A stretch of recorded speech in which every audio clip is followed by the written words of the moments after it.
I am 34 years old, born and raised in Portland, Oregon, though I've spent most of my adult life drifting between different cities along the West Coast. By profession, I'm a software consultant, one of those people who spends more time talking to glowing screens than actual flesh and blood humans. But long before lines of code consumed my nights, I was simply a man who loved a woman named Anna. That's where my story begins, not with work, not with the ordinary routines of American life, but with a wound that cut deeper than I'd like to admit. Anna and I had been together for nearly 7 years. We met in Los Angeles during a corporate seminar neither of us wanted to attend. She had this restless energy, the kind that made you instinctively lean closer, like leaning towards sunlight through a window. I never thought I'd keep her attention, given her wild spirit, but she used to tell me I was her anchor. And for a time, that felt true. Then, about 5 months ago, she looked at me one night as we sat across from each other at our small apartment's kitchen table in San Francisco. No fight preceded it, no storm clouds lingering in the air. Yet her words hit me harder than if they had been hurled in anger. "Ethan," she said softly, her voice as delicate as porcelain, "I need space." Those 3 words shattered me more than any breakup line ever could. Because they didn't spell finality. They spelled hesitation, distance, uncertainty, a cliff between us that she herself had built. She didn't ask for forever. She asked for breathing room.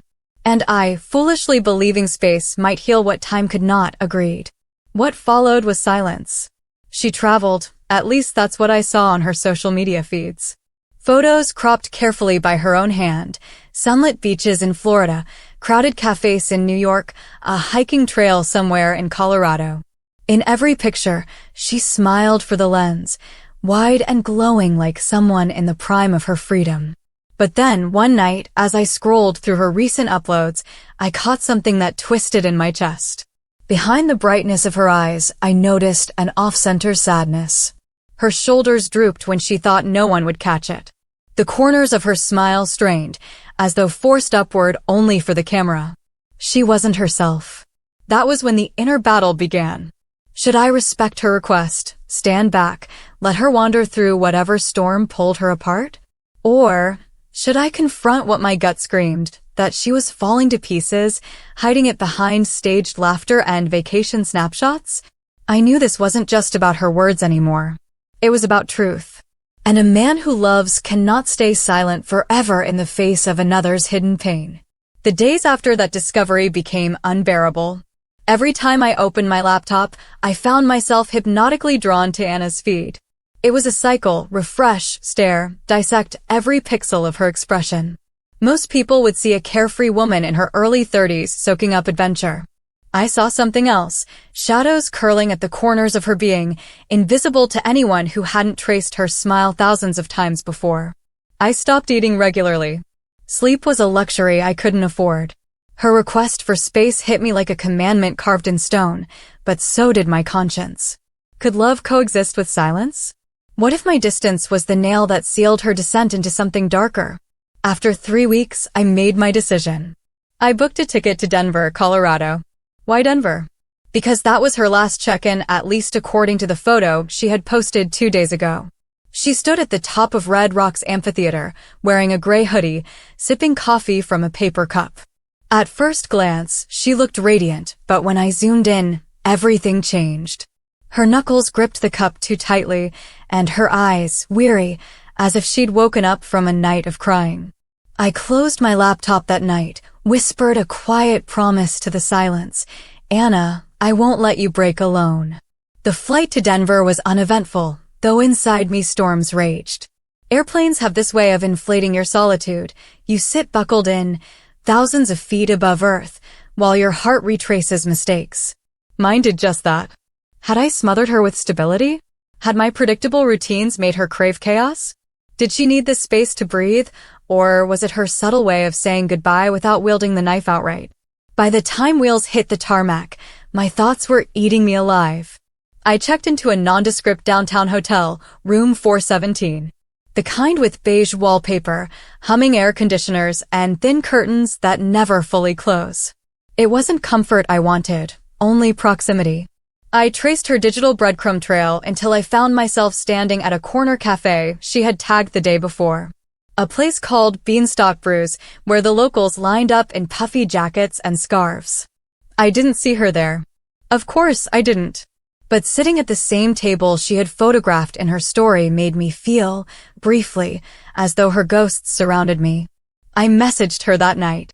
I'd held off for weeks, but the silence burned too heavy on my tongue. Anna, I'm in Denver. Can we talk? Her reply came hours later, almost at dawn. You shouldn't be here, Ethan. Please respect what I asked for. There it was again, that shield of distance. A rational man would have apologized and gone home. But love has never belonged to rational men. The following afternoon, I finally saw her. Not through a screen, not through staged images, but in reality. She stood outside Union Station, a rolling suitcase at her side, winter sun shimmering against her auburn hair. She hadn't noticed me at first, and in that moment, I indulged in the silent truth. She looked both luminous and broken, both running away and desperate to be caught. I walked toward her. Her eyes widened when she saw me, but she didn't smile. Ethan, she whispered, almost as though saying my name carried a weight she couldn't bear. Hi, Anna. My throat tightened. I couldn't just watch from a distance anymore. She shook her head, tugging at the strap of her bag. You don't understand. This space, it wasn't about you chasing me. It was about, she paused, looking down at her trembling hands. About me not being enough for myself. The sentence cut me deeper than if she'd said she didn't love me. Because it wasn't rejection, it was despair. And now I stood on the precipice of a choice. Push her to let me in, or step back into the shadows she had carved around us. Union Station was busy around us, travelers dragging suitcases, voices blending into the hollow echo of train schedules, but in that crowded space, it felt like the world had narrowed to just her and me. Her eyes started nervously, as though afraid the truth might spill out too loudly and stain the air. I wanted to take the bag from her hands, pull her into my chest, convince her that whatever she felt, I was strong enough to carry it with her. But something in her expression warned me that if I reached too quickly, she would disappear again. So I softened my voice. Anna, then let me understand. Let me walk with you through whatever this is. I don't care if it's messy or ugly, I just don't want to lose you in silence. She shook her head, biting her bottom lip, and for a flicker of a second, I thought I saw tears threaten to form.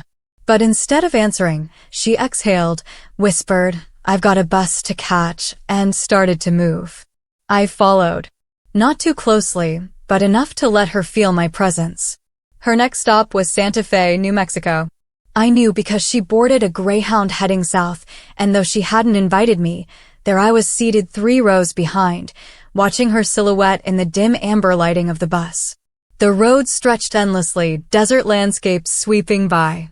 She leaned her head against the window, earbuds in, staring out at the shifting colors of the sunset. I wondered if she felt freer on the move, or if she was simply running because stillness made her confront the chaos inside.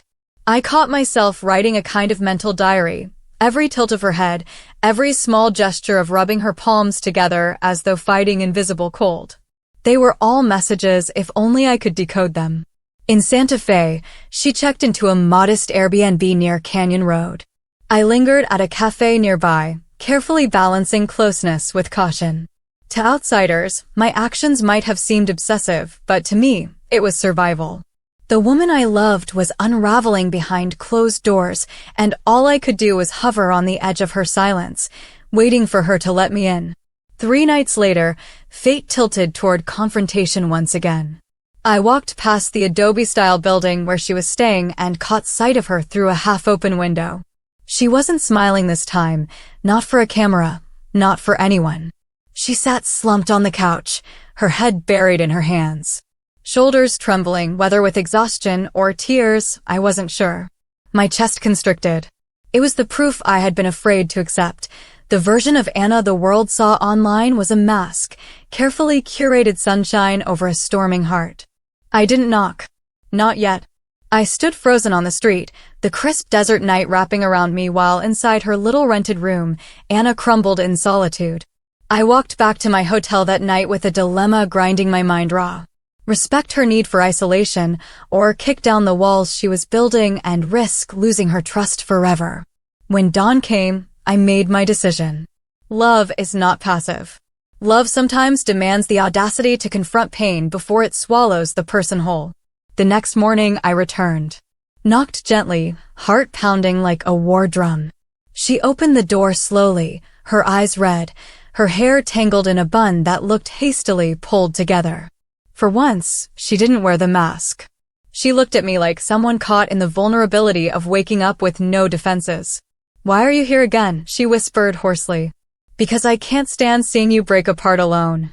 My voice cracked as I said it. "Anna, I see past the smiles. I see the pain you keep trying to bury." Her lips trembled, and then, as though every barrier had finally collapsed, she let out a low sob and collapsed against my chest. I held her. For the first time in months, I held her. And in that quiet adobe room in Santa Fe, where the red dust of the desert swirled outside, the truth began to seep out little by little. She whispered confessions about exhaustion, about depression she had tried to outrun through cities and pictures, about guilt for needing space from someone who loved her so much. I listened. Not to fix, not to interrupt, but to give her what she'd truly been searching for. Not distance. Not freedom. But safety. When Anna's sobs finally subsided, she pulled back, embarrassed by her unraveling. She wiped her cheeks with the sleeve of her loose sweater, avoiding my eyes as though afraid of what she might see reflected there. "I didn't want you to see me like this," she murmured. "Anna," I said gently, "you don't have to hide from me. Not the broken parts, not the fear, not any of it. If I only loved the version of you in vacation photos, then what kind of love would that be?" She let out a shaky breath, half a laugh, half a sob. "You always say things that make it harder for me to keep pushing you away." I smiled faintly. "Then maybe stop pushing." For the first time in months, her gaze met mine fully, unshielded, vulnerable. And then the words poured out, heavy with the weight of truths she'd carried alone for too long. She told me about the growing darkness that had been shadowing her since we'd moved to San Francisco.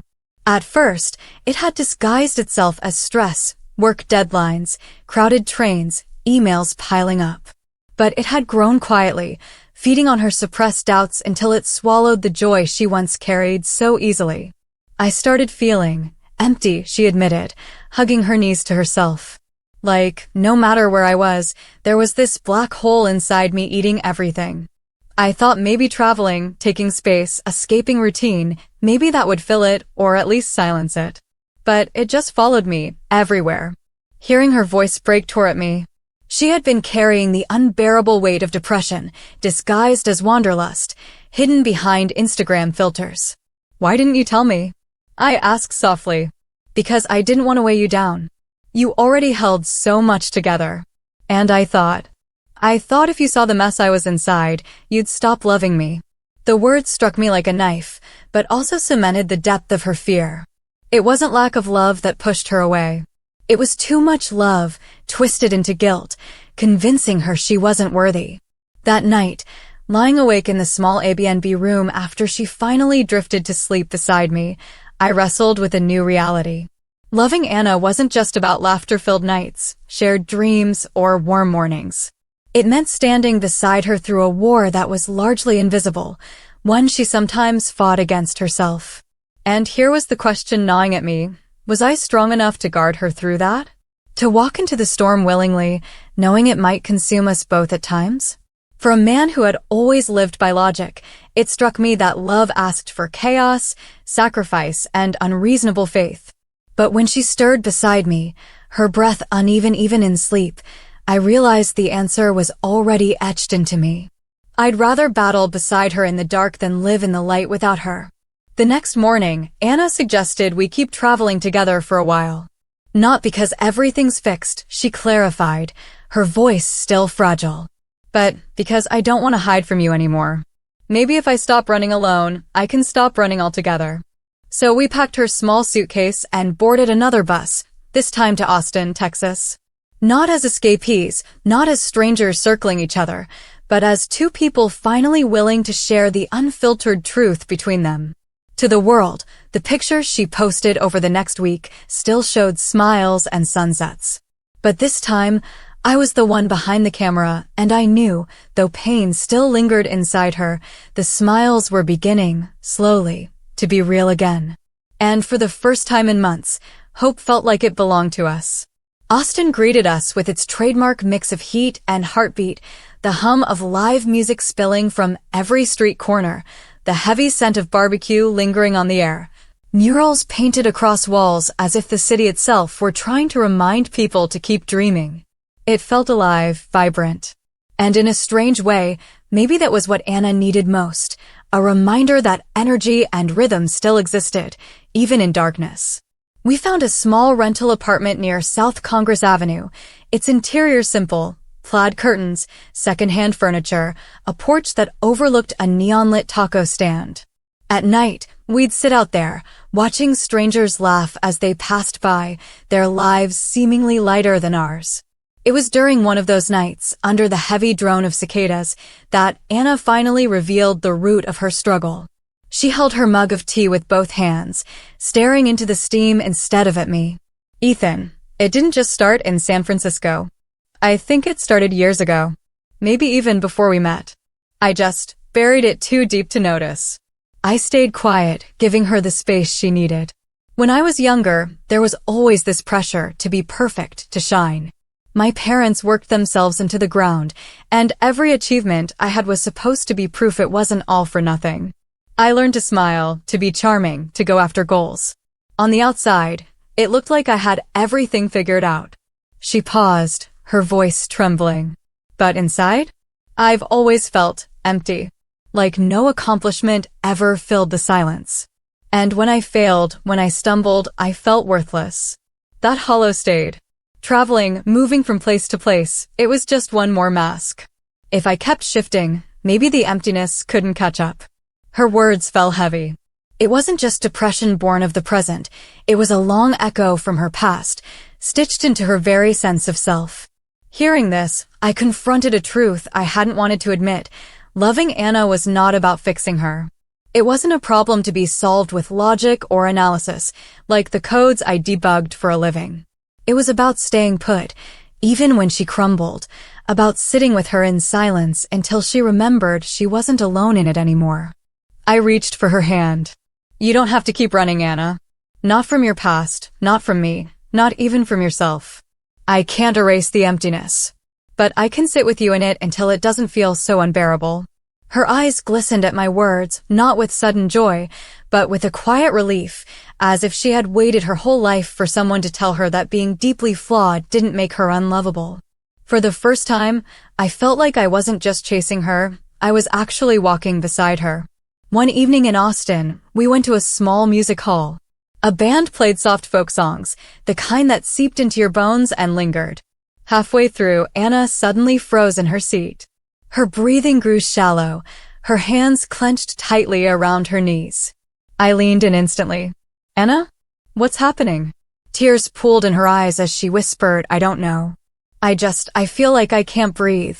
It's too much. She was having a panic attack. Right there, in the middle of a crowded room filled with laughter and music. I took her hand, guided her outside into the quieter night air. She trembled, shoulders heaving as though she was drowning. All I could do was anchor her, my voice steady, my presence solid. Look at me, Anna. Just me. Breathe with me. In, out, that's it. You're safe. I've got you. It took minutes, long, heavy minutes, but eventually her breathing slowed, the storm in her chest settling into unease rather than terror. She collapsed against me, exhausted. And in that moment, as I held her in the neon light glow of Austin, I realized something crystal clear. This was not temporary. It would not disappear with distance, not with travel, not even fully with love. This was a part of her. Her battle. But the question that remained was, could I carry this with her, day after day? Could I shoulder the weight without losing myself in it? I kissed the top of her head that night and silently promised I would try. The night of Anna's panic attack shifted everything. Until then, our journey had been about chasing shadows, following her across cities, piecing together fragments of her grief. But when I held her trembling body outside that music hall, I understood something undeniable. Love alone wouldn't be enough. The next morning, over a quiet breakfast of eggs and burnt toast in our little rental kitchen, Anna broke the silence between us. I need help, she said softly, her fork barely touching the food. Those words hit me like both a wound and a blessing. Wound, because they confirmed what I had dreaded all along. Her pain was larger than I could hold. Blessing, because it meant she was finally willing to face it, instead of running. I'll be with you, I said immediately. Anna shook her head. No, Ethan. This is something I need to do for myself. I want you here, but I need to walk into it on my own feet. And so, for the first time since her spiral began, Anna reached out for professional help. She found a therapist in Austin who specialized in depression and anxiety. She scheduled her first session, her hands trembling as she dialed the number, as if even the act of asking was an admission of weakness. But I saw it differently. It was her first real act of strength. While she sat inside that therapist's office later that week, I waited for her at a coffee shop across the street. It was the longest hour of my life. I stared at strangers, at the foam in my untouched cappuccino, at the second hand of the clock that seemed to crawl instead of tick. My mind bounced between fear and hope. What if she came out defeated, convinced nothing could help? What if she came out lighter? When she finally stepped out into the sun, her face was pale but steady, her shoulders less burdened. How was it? I asked gently. She hesitated, then gave the faintest of smiles. Hard. Really hard. But good. For the first time in a while, I didn't feel judged for being messy. I'll go back again. In that moment, a new kind of hope bloomed between us, not a naive belief that everything would be instantly better, but the belief that healing was possible if she kept walking that path, one shaky step at a time. But here's the thing no one tells you. When you love someone fighting their own demons, you start meeting your own in the process.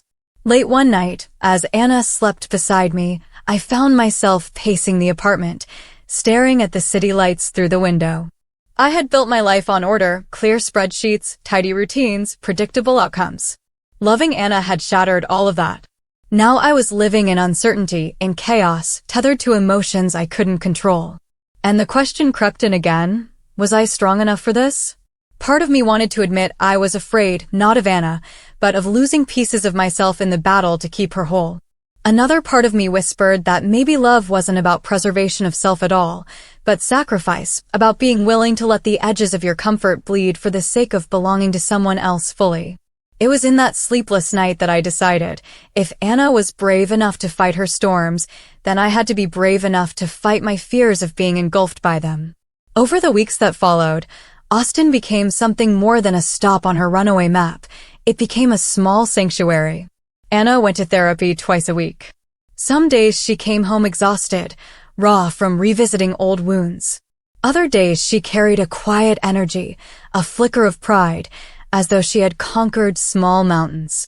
We explored the city too, bat-watching at Congress Avenue Bridge, listening to buskers on 6th Street, eating tacos at midnight. None of it erased her pain, but it gave balance, a rhythm of light beside the dark. And somewhere in those weeks, our love transformed. It was no longer about chasing after lost smiles or pretending everything was fine. It became about honesty, resilience, and choosing each other in the real, raw spaces. I realized then that maybe our story wasn't about saving one another. It was about standing side by side, broken and healing, and daring to keep moving forward anyway. Just when I thought we were finding steady ground in Austin, life reminded us how fragile progress could be. It was late October, a week after one of Anna's therapy sessions where she'd seemed lighter than usual. We had spent the day wandering by Lady Bird Lake, laughing, holding hands. For a moment, I'd almost believed the shadows were gone. But that night, I woke to find her sitting on the floor by the bathroom door, wrapped in a blanket, her face streaked with tears. Her eyes were distant, haunted. I can't do this anymore, she whispered when I knelt beside her. Panic surged in my chest. Anna, no, don't say that. She shook her head, sobs breaking through her words. You don't understand, Ethan. The darkness, it's louder than everything. Even when I fight, even when I try, it doesn't let me go. I feel like I'm drowning, and you deserve someone who isn't broken like this." Her words cut like glass. For a heartbeat, I felt the weight of temptation, to retreat, to agree with her, to save myself from the exhausting storm. But something deeper in me rose stronger. I took her trembling hands and pressed them to my chest. "Listen to me, Anna. You are not too broken for love. You are not alone. If all you can do is breathe, then I will breathe with you. If all you can do is cry, then I will sit beside you until the tears stop. I don't care how dark it gets, I'm not leaving." She looked at me then, truly looked, through swollen eyes and desperation, and I saw a flicker of life return, even if only a spark. She buried her face into my chest, sobbing into my shirt, and I held her through the long hours of that night until dawn painted the horizon. The truth is, life didn't tie itself in a neat bow after that night. Anna's healing wasn't linear. There were good days filled with laughter and color, and there were bad days where despair tried to claim her again. But through it all, she kept showing up for therapy, for herself, for us. And I kept showing up too. Not as a savior, because love doesn't cure depression, but as a partner who refused to let her fight alone. By December, we chose to stay longer in Austin. The city, with its warmth and rhythm, became less of a stop and more of a home for a while. Slowly, gently, Anna began to rediscover herself, and so did I. She once told me, sitting on that same porch one cool winter night, "You didn't fix me, Ethan. But you never let me believe I was unfixable. That's what saved me." And in that moment, I realized our story wasn't one of perfect happiness, but of imperfect love, the kind strong enough to carry both light and shadow. My name is Ethan Cole. I am a man who once agreed to give the woman I loved space, and I almost lost her to the silence. But when I found the courage to see past the smiles she hid behind, I discovered that love isn't about distance. It's about staying close, even when closeness feels impossible. This is our story. Not of escape, not of pretending everything is fine, but of choosing to stand together in the mess, in America's endless highways and crowded train stations, until the storm begins to break. And though the future remains uncertain, one thing is carved in me as truth. Anna doesn't run alone anymore.